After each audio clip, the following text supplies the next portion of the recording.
porque no me han solicitado permiso para hablar. ¿Ok? Hermanos, el evangelio que estamos estudiando es el evangelio según Marcos. Como hemos hablado de Marcos, hemos hablado un poco también al respecto del enfoque de este libro.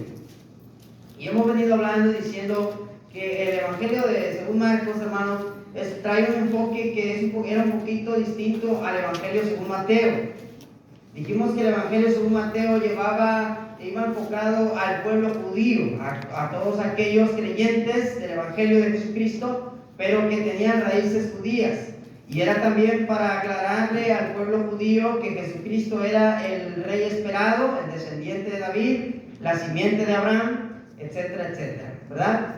También, hermanos, hemos dicho que Marcos, por el contrario, no se tomó tanto detalle para hablar de dónde venía Jesús, sino que se enfoca directamente desde el capítulo 1 a declarar quién es Jesús.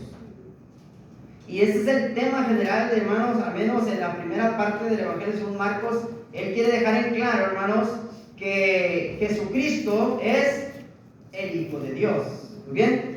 Eso lo dice en el capítulo 1, versículo 1. Y así sucesivamente, en el capítulo 1, después de que el Señor Jesucristo se bautiza, del versículo 9 al 11, hemos dicho que cuando el Señor Jesucristo es bautizado por Juan en el Jordán, dice que se escuchó una voz del cielo que decía, ¿cómo decía la voz?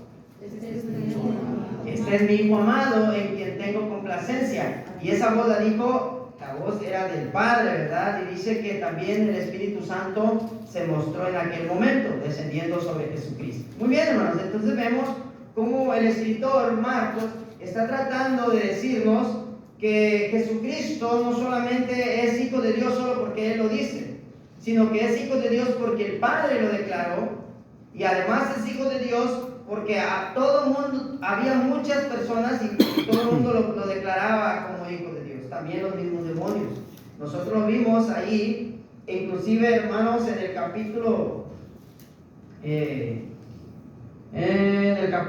mismo 1, pero en el versículo 21 en adelante, dice que en Capernaum, estando en la sinagoga, enseñaba, pero que en la sinagoga había un hombre con un espíritu inmundo que diciendo voces decía, versículo 24, ¿qué tienes con nosotros, Jesús Nazareno? ¿Has venido para destruirnos? Sé quién eres, el Santo de Dios. Pero Jesús le reprendió diciendo, cállate y sal de él. Veamos, hermanos, que el Señor Jesucristo sabía quién era Él.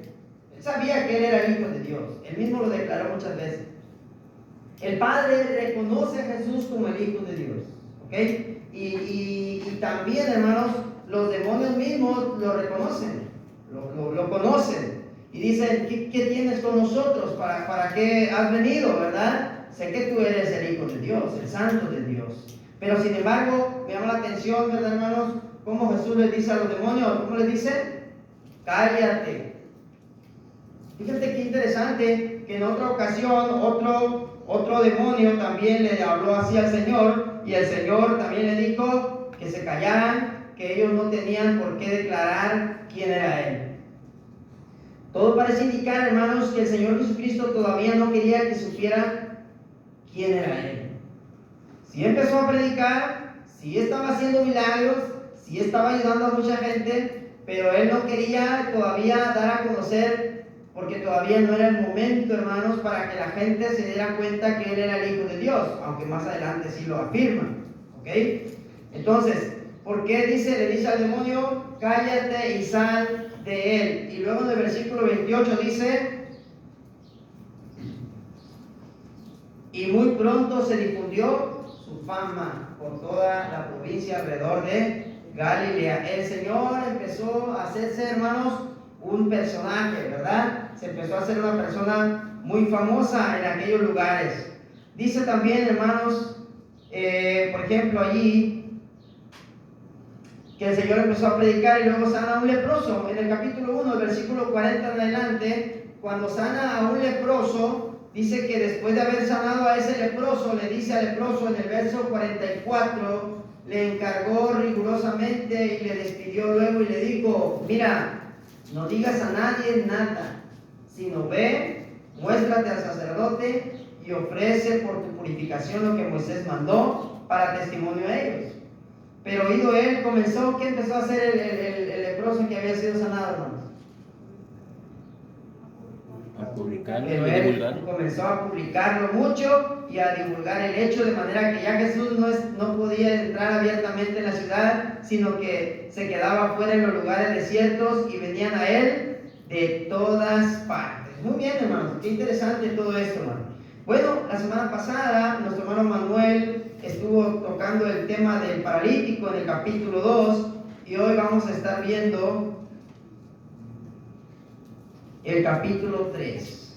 Muy bien, hermano. Dice ahí el versículo 1 del capítulo 3. Otra vez entró Jesús en la sinagoga y había allí un hombre que tenía seca una mano y le acechaban para ver si en el día de reposo le sanaría a fin de poder acusarle. Entonces dijo al hombre que tenía la mano seca: levántate y ponte en medio.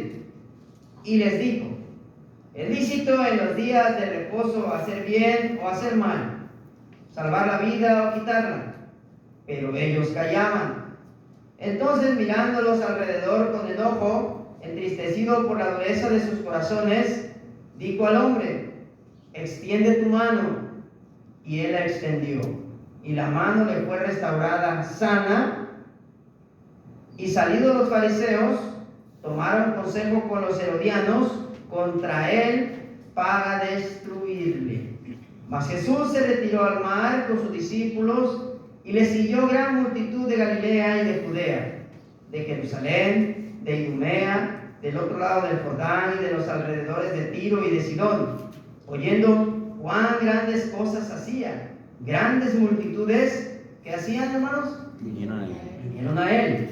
Y dijo a sus discípulos que le tuviesen siempre lista la barca a causa del gentío, para que no le oprimiesen, porque había sanado a muchos, de manera que por tocarle, cuantos tenían plagas caían sobre él. Y los espíritus inmundos, al verle, se postraban delante de él y daban voces diciendo: tú eres el Hijo de Dios. Mas él les reprendía mucho para que no le descubriesen. Hasta ahí la lectura. Ahorita vemos si nos alcanza el tiempo para lo demás.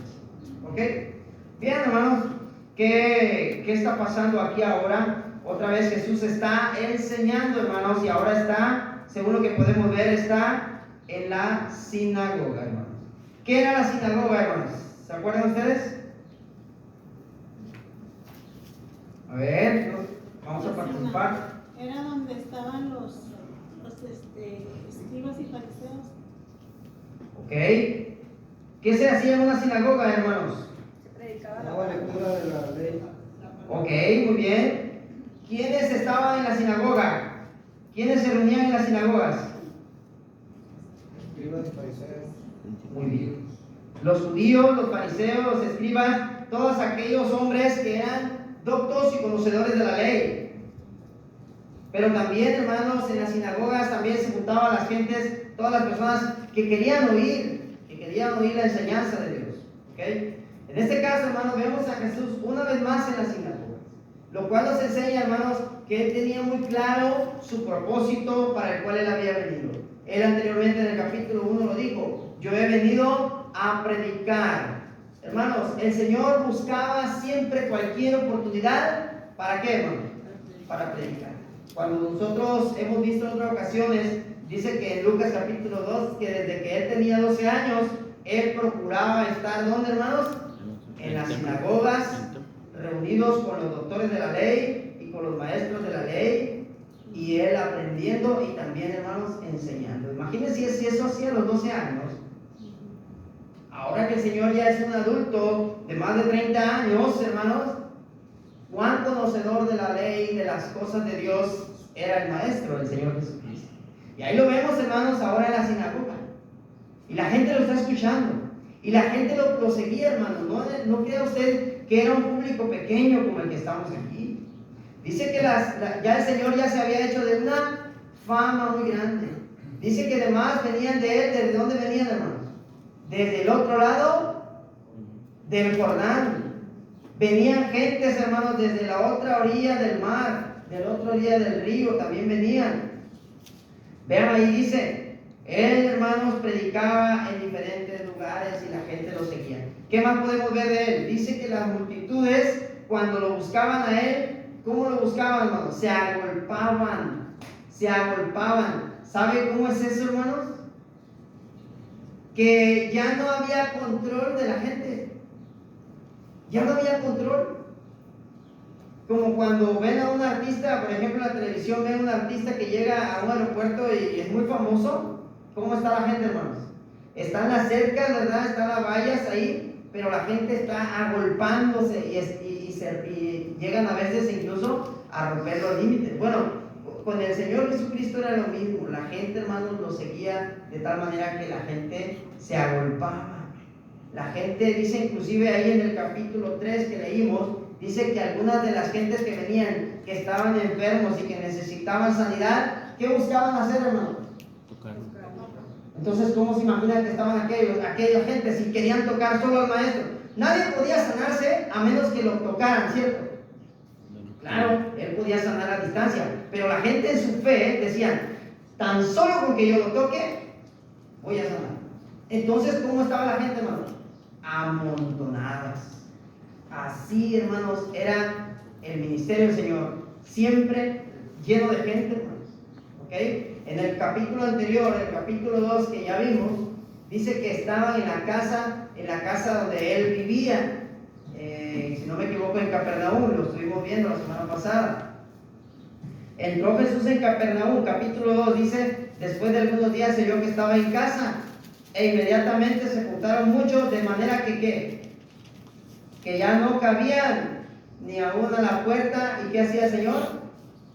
Les predicaba la palabra. Imagínense, hermanos, aquella casa donde estaba el Señor enseñando, ya estaba totalmente, hermanos, totalmente llena de gente.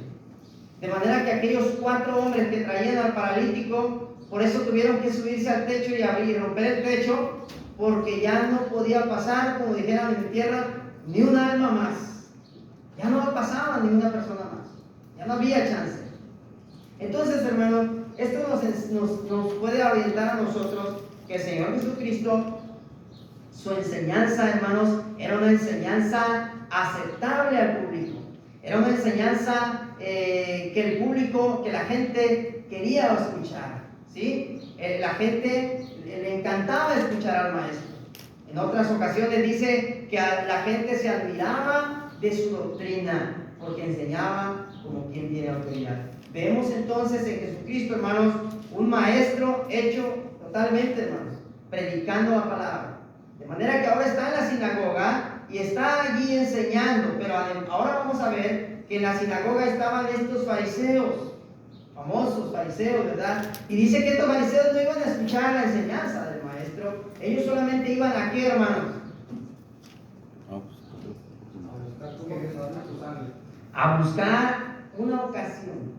A ver, vamos a escuchar a este Jesús, a ver ahora qué dice, a ver si en lo que está predicando, a ver en qué se equivoca, para que podamos nosotros acusarle y entonces podamos condenarle. ¿Verdad? Estos fariseos, qué mentalidad, ¿no, hermanos? ¿Qué pensamiento? Hermanos, así a veces podría llegar a pasar con muchas personas.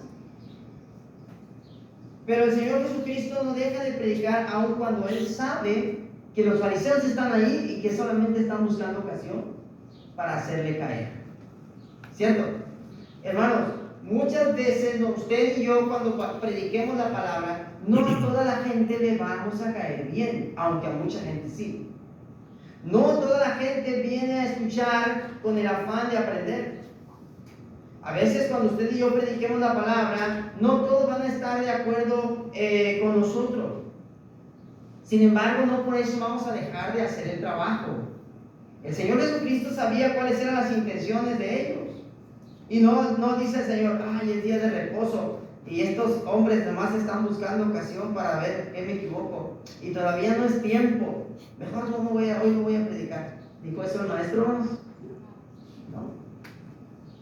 El Señor sabe su responsabilidad, sabe su compromiso, sabe a quién lo mandó el Padre y Él está predicando. Bueno, dice que en aquel momento, hermanos, había una necesidad y mientras tanto Él predicaba y los fariseos lo acechaban para ver qué es lo que Él iba a hacer. Pero bueno, como el Señor estaba acostumbrado a ayudar a la gente, a sanar a los enfermos, en esta ocasión, de entre los de la sinagoga, había un hombre enfermo.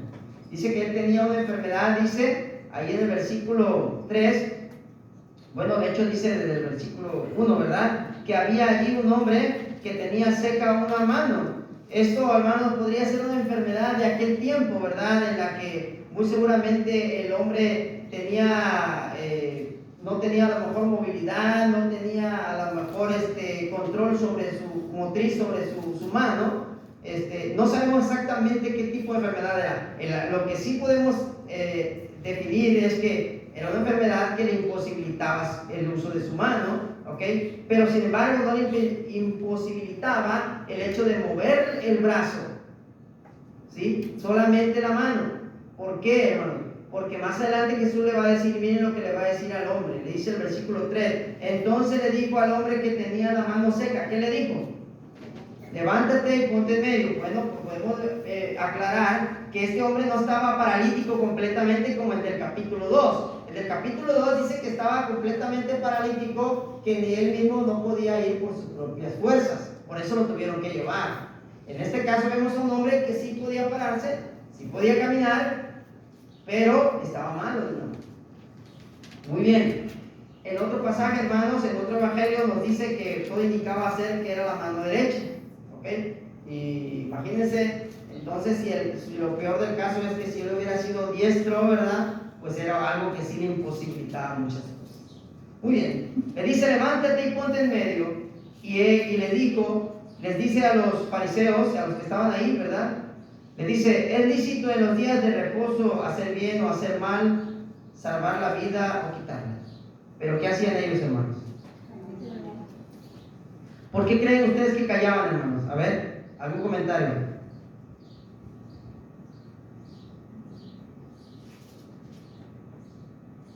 Porque el Señor Jesús, hermano, utilizaba mucho este tipo de preguntas, que le llaman preguntas cárcel, hermano, porque la respuesta que diera, no iba a caer bien, porque por eso les pregunta primero que si es lícito hacer bien, porque sabe bien que obviamente que es bueno hacer el bien, pero también estaba consciente que era el día de reposo y por lo tanto para los judíos era un día en el cual era para ellos muy solemne, donde no podían hacer nada. Entonces, si ellos decían sí es correcto hacer el bien, por otro lado iban a fallar a la ley judía, pero si decía no, hay que respetar el día de reposo, estaban fallando a hacer el bien. Entonces, es por ese lado es que el Señor le estaba haciendo esta pregunta. Fíjense, hermano, muy bien, hermano, gracias. Miren, hermanos, los fariseos sabían que era el día de reposo, muy bien. Era un día en el cual ellos tenían que adorar solamente y cumplir lo que estrictamente la ley ya estaba establecido, ¿ok? Como judíos.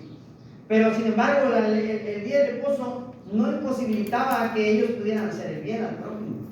Porque acuérdense que por sobre cualquier otro mandamiento, el mandamiento primero, ¿cuál era? Amar a Dios. Y el segundo, ¿cuál era? Amar a tu prójimo. ¿Cuál, hermano?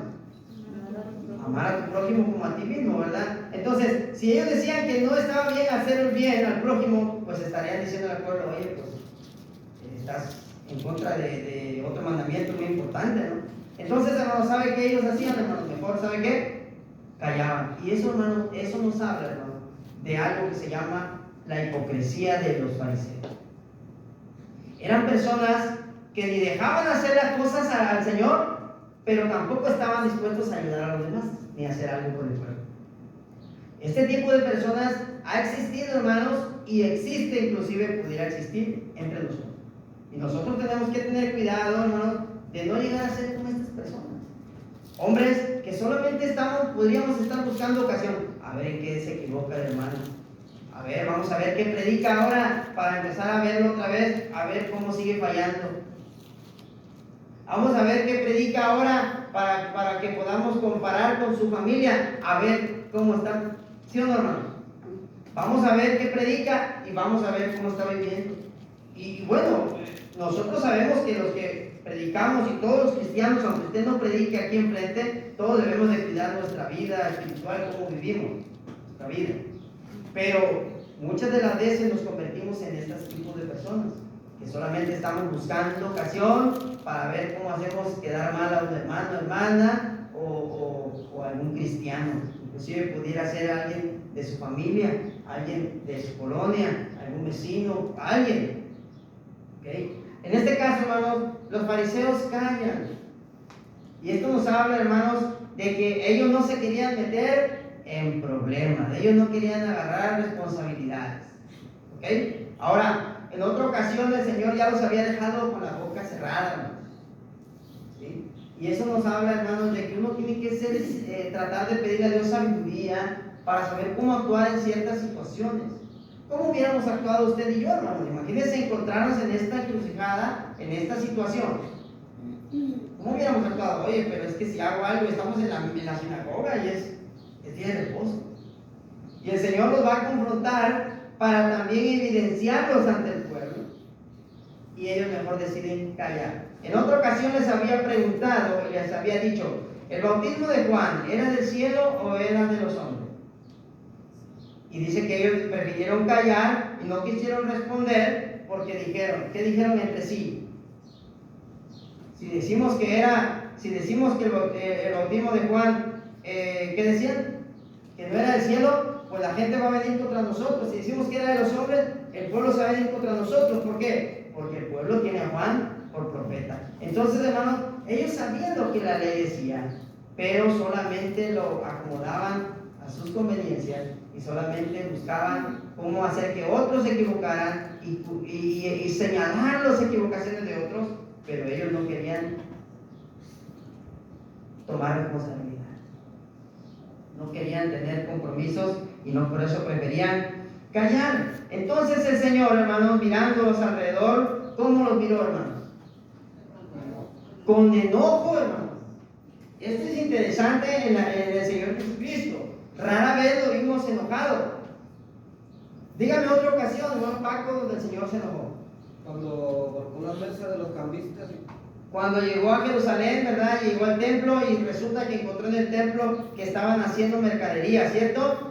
¿Se enojó o no? Sí. Se enojó. Ahí nos dice que el Señor se enojó. Hermano, así como el Señor Jesucristo lloró, y así como le daba hambre, también se enojó. Y eso nos habla de la humanidad del Señor. Eso nos habla de que Él, tanto Él como usted y yo, hermanos, también Él estaba siendo un humano.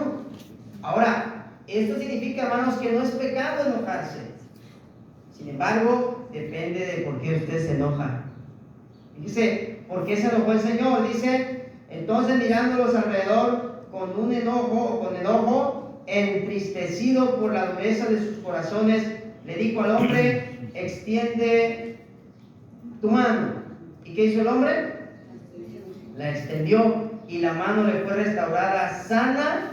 Y salidos los fariseos tomaron consejo con los herodianos contra él para destruirle. Hermano, muchas veces va a haber gente, escúchelo bien, hermana, hermano, pudiera ser un familiar, pudiera ser compañero de trabajo, inclusive pudieran ser mismos hermanos, hermanas, que quizá, hermanos, no nos van a dejar hacer las cosas de Dios, porque quizá nos van a juzgar.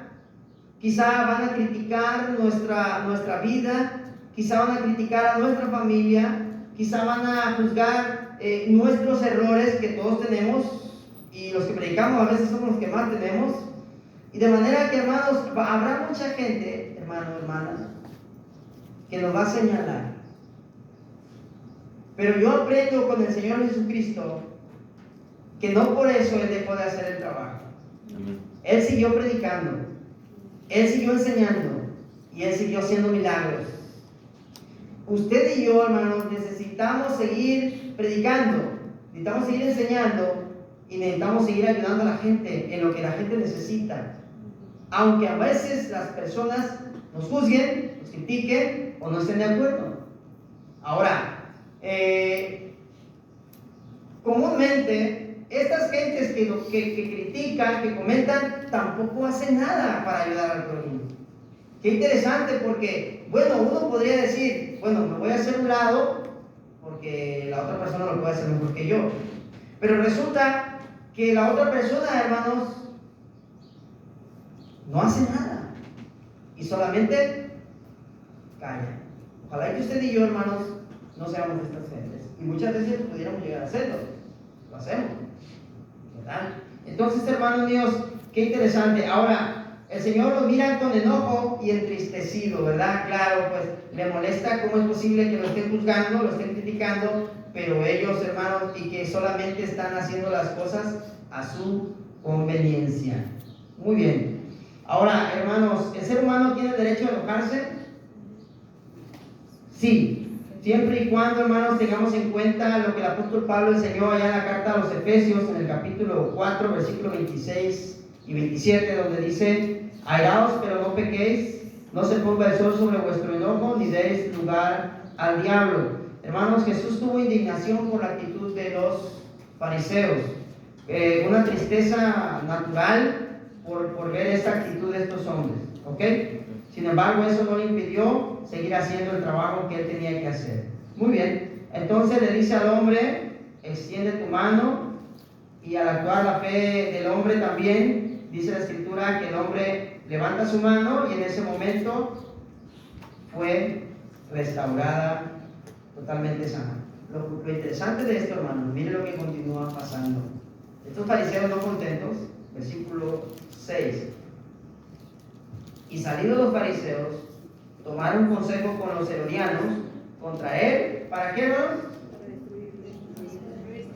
¿Le va a bastar a los enemigos de nosotros, les va a bastar una ocasión? Una ocasión en la que ellos en esta ocasión no pudieron, ¿verdad? No, perdieron. No pudieron contra el argumento del Señor.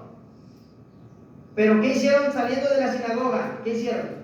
Se fueron a otro lugar a reunirse con otros hombres para seguir tramando, para seguir desarrollando un plan para destruirle. Vean la palabra que se utiliza aquí. No dice para hacerlo quedar mal, ¿verdad que no? Dice para destruirle. Muchas veces así es el plan. Ese es el plan del enemigo, hermano.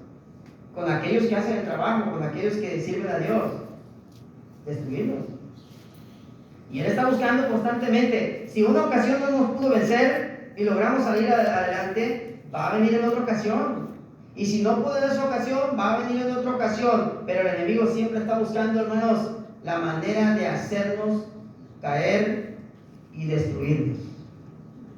Y qué interesante, los fariseos, miren, fueron a buscar a los herodianos. Los herodianos, hermanos, eran enemigos de los fariseos. Los herodianos, hermanos, eran romanos. Eran como aquellos hombres que eran fieles a las leyes romanas y además a Herodes. Eran hombres que estaban puestos para cumplir con los intereses ¿de quién? De Herodes y del imperio romano. Sin embargo, los fariseos, ¿qué tenían que andar haciendo con los herodianos, que eran romanos de hueso colorado? ¿Qué tenían que estar haciendo un judío fariseo involucrándose con un herodiano? Eran opresores, eran los que los tenían así gobernados, eran los que les ponían las leyes, los reglamentos, los impuestos, todas las cosas que ellos estaban, a los que estaban ellos oprimidos. Los herodianos controlaban todo eso. Pero vean, hermanos, cómo a veces el deseo de una persona, el odio de una persona contra Jesucristo, en este caso, el odio de una persona contra un hijo de Dios, lo puede llevar a inclusive hasta ¿qué? Aliarse hasta con sus peores enemigos con tal de hacernos caer. Y los fariseos prefirieron perder la vergüenza y prefirieron perder ahora sí que toda, ¿cómo le podríamos llamar, hermanos? Toda vergüenza, ¿verdad? Y se fueron a relacionar con los herodianos. ¿Sabe por qué, hermano? Porque los herodianos tenían más autoridad como romanos. Había puntos donde los fariseos ya no tenían poder, solamente ellos tenían poder en cuanto a la ley de Moisés, en cuanto al templo, y en eso no lo podían vencer al maestro. Entonces tuvieron que aliarse con los herodianos para ver si ellos tenían un mayor alcance en el cual le pudieran dar a Jesús una mayor consecuencia. ¿Sí me entienden? Entonces, hermanos, vemos cómo esta gente mala está intentando hacer caer al Señor Jesucristo. Sin embargo, él, hermano, ¿sabe qué es lo que va a hacer? Mire lo que hace el Señor Jesucristo en el versículo 7. Hermana Gina, haga favor de leerlo. Mas Jesús se retiró al mar con sus discípulos y le siguió gran multitud de Galilea y de Judea, Sígale. de Jerusalén, de Idumea, del otro lado del Jordán y de los alrededores de Tiro y de Sidón. Oyendo cuán grandes cosas hacía, grandes multitudes vinieron a él. Ahí está, hasta ahí la lectura, hermanos. Miren, ¿qué hizo el Señor, hermanos, cuando se da cuenta que los fariseos están, ellos están aferrados, ellos ya están decididos a ir con todo, hermanos, contra Jesús? ¿Y cuál es la decisión sabia que nos enseña el maestro aquí, hermanos? Retirarse. Hermano, a veces, aunque uno tenga la razón, es más sabio, hermanos, no discutir, no estar peleando. Eso es lo que el Señor está enseñando. Él no se va a poner a pelear. Y él podía haber seguido ahí en ese lugar y podría haber seguido en la sinagoga, hermanos. Pero ¿qué hace el Señor para calmar las aguas? Como que dice, mejor él se va y se va hacia el mar, se retira, hermanos, se va a otro lugar. Hermanos, no debemos ser nosotros problemáticos. Y esto lo hemos aprendido en muchas ocasiones. Cuando se trata de pelear, cuando se trata de discutir, ¿quién gana, hermanos? El que primero se humilla y el que pide perdón primero. El Señor Jesucristo nos dice, Él se retiró, y ¿sabe qué pasa, hermanos? Cuando Él se retira, ¿qué hizo la gente? Toda la gente lo siguió. Hermanos, si usted y yo estamos siendo sinceros, estamos viviendo plenamente como Cristo, como Dios quiere, si nosotros estamos siendo leales a Dios, fieles a Dios, si usted y yo estamos guardando nuestras santidades, si usted y yo lo que estamos haciendo, lo estamos haciendo sinceramente para el Señor, así medio mundo esté contra nosotros, hermanos, la gente que ama a Dios y que también es fiel a Dios, siempre nos va a dar la razón. Y Dios nos dará la razón. No tenemos por qué estar peleando. Y no tenemos por qué andarnos enojando de manera que vayamos a llegar, por tanto, enojarse entre nosotros, vayamos a llegar al punto que dice Pablo. No vayamos a llegar a pecar y a darle lugar al diablo. ¿Qué pasa, hermanos, cuando hay problemas en la congregación? A veces nos enojamos. ¿Pudiéramos enojarnos? Sí, muchas veces. Pues que el hermano Mero quería que pusiéramos la barda, pero es que el hermano Víctor no quería que fuéramos la barda, quería que pusiéramos los aires. Pero es que el hermano Víctor quería eso, pero el hermano Manuel quería que pusiéramos, que pintáramos.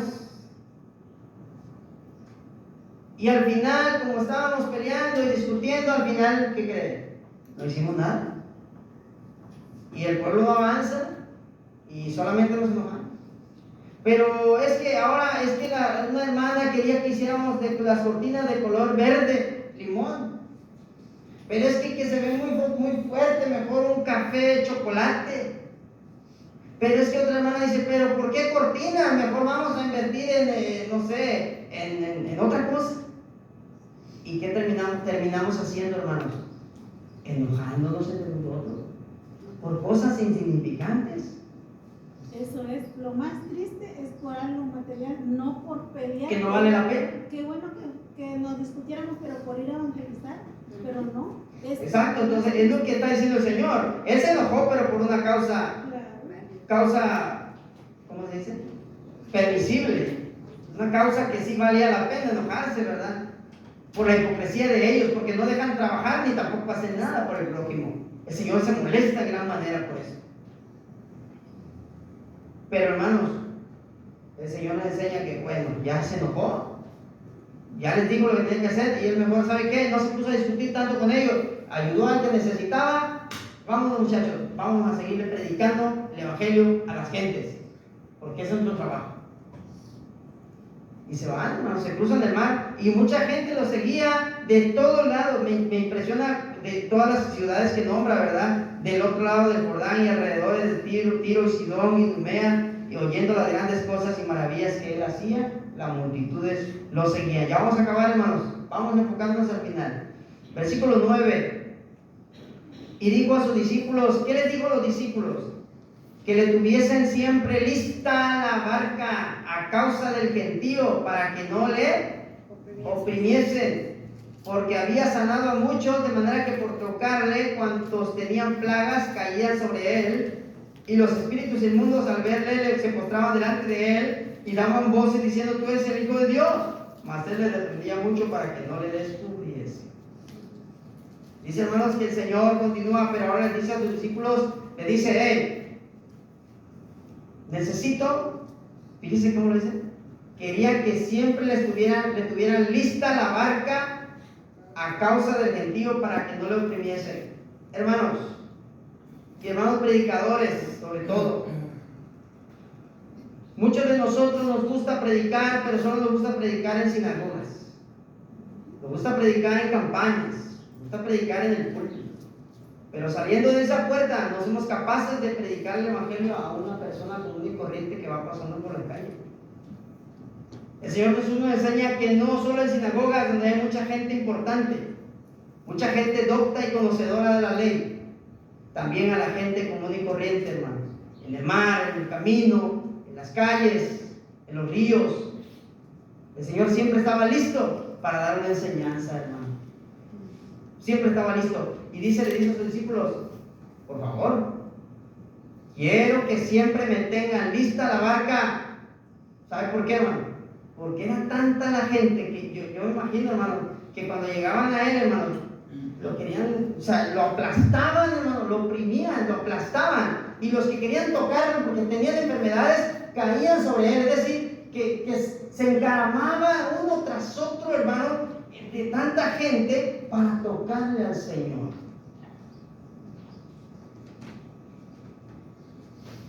Ojalá que nosotros, hermanos, la gente nos siga porque predicamos lo correcto, porque ayudamos al prójimo y porque tenemos una vida ejemplar y porque predicamos y vivimos como Cristo, ¿verdad? Que la gente se admire no por lo bonito que predicamos ni por lo preparado que estemos, sino porque también vivimos de acuerdo a lo que predicamos.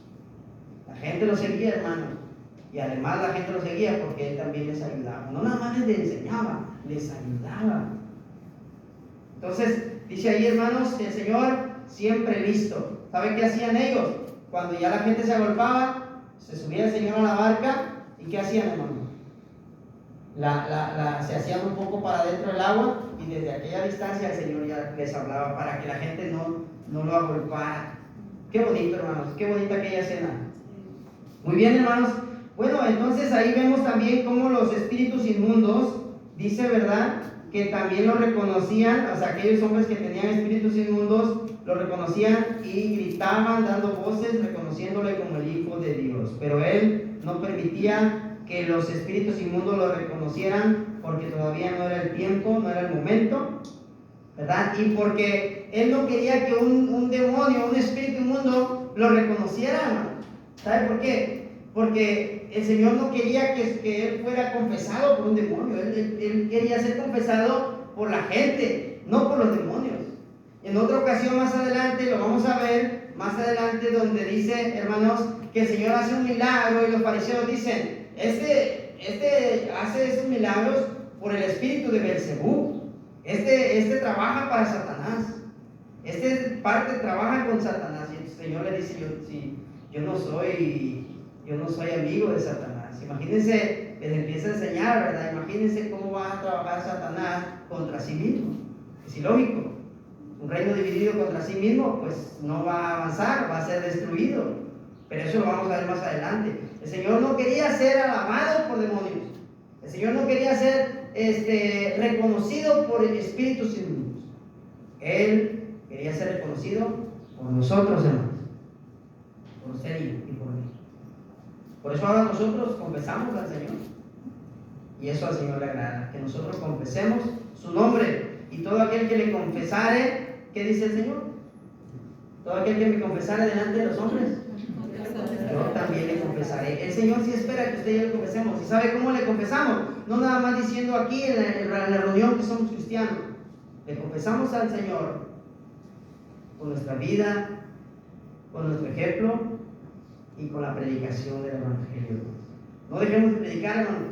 Hemos perdido hemos dejado de hacer este trabajo. Hemos dejado de predicar, hemos dejado de enseñar el Evangelio, hemos dejado de tener nuevos estudiantes, nuevos alumnos. Ojalá que usted y yo, hermanos, recapacitemos y que volvamos a trabajar en este ministerio que es la predicación de la palabra, la predicación del Evangelio. Y hermanos, hacer el trabajo aun cuando no nos dejen trabajar, hacer el trabajo aun cuando tengamos enemigos que no nos quieren. Hacer el trabajo, hermanos, aunque a veces nos molestan las actitudes de las personas que solo nos juzgan, pero no hacen nada. Hacer el trabajo, hermanos, porque eso es lo que nos traerá nuestra recompensa en aquel día, hermanos. Dios les bendiga a cada uno de ustedes y gracias por su atención, mis hermanos. Nos vemos la próxima.